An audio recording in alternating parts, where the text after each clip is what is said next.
10 kali lipat donatnya Pingkan itu lebih enak dibandingkan dengan donat-donat yang lain ya. Itu klaimnya Pingkan Mambo, oke?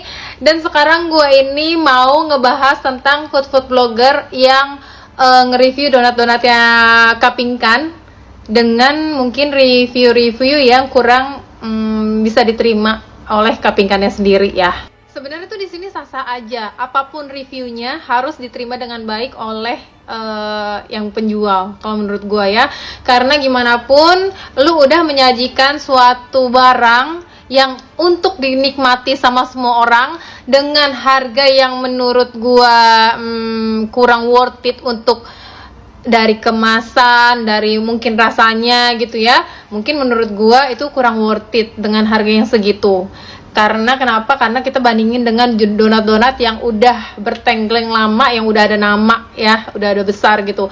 Dan misalnya salah satunya Jeko. Nah, Jeko itu kan udah punya brand nama besar dan dia itu menyewa satu ruko yang sangat mahal gitu kan. Bahkan dia ada di mall-mall juga gitu kan. Tapi harga jualnya Jeko itu masih standar menurut gua gitu, jadi masih bisa diterima sama masyarakat manapun gitu. Dan menurut gua kalau misalnya Jeko mau menjual lebih mahal ya menurut gua masih laku ya, karena itu menurut gua worth it, karena dia ada di suatu mall, dia modal untuk menyewa ruko segala macem. Nah tapi kan beda cerita nih sama Kak Pingkan sendiri. Ini kan kalau menurut gue kan bisa dibilang rumahan ya, rumahan, karena kan dia menjual di rumah gitu kan, bukan yang menyewa ruko dengan modal biaya yang besar gitu. Nah jadi menurut gue harga 180 atau 200 ribu dengan berapa piece kayak gitu ya, menurut gue kurang worth it kalau menurut gue ya. Tapi ya sah-sah aja, balik lagi ke buyer, ada yang mau beli atau enggak ya enggak.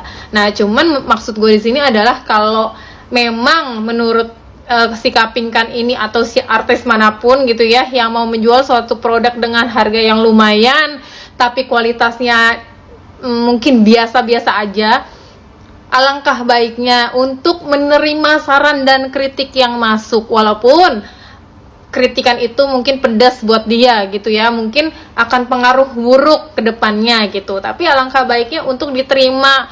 Kenapa? Karena supaya ke depan itu bisa lebih baik gitu.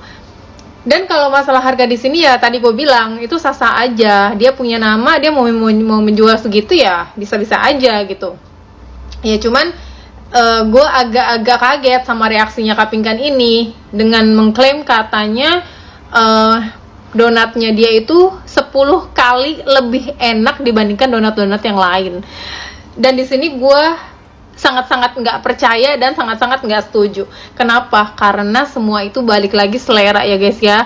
Mungkin ada yang suka banget nih sama donatnya Kak Pingkan gitu, tapi ada juga orang yang ih kok donat kayak gini sih, kayak roti goreng misalnya gitu ya. Jadi itu makanan itu balik lagi selera. Jadi apapun makanannya, kalau menurut gue sih kurang pantas untuk mengklaim kalau makanan itu 10 kali lebih enak dibandingkan makanan-makanan yang lain gitu ya. Mungkin saran dari gue ya balik lagi, apapun itu harusnya bisa diterima dengan lapang dada dan untuk perbaikan kedepannya supaya lebih sukses lagi gitu.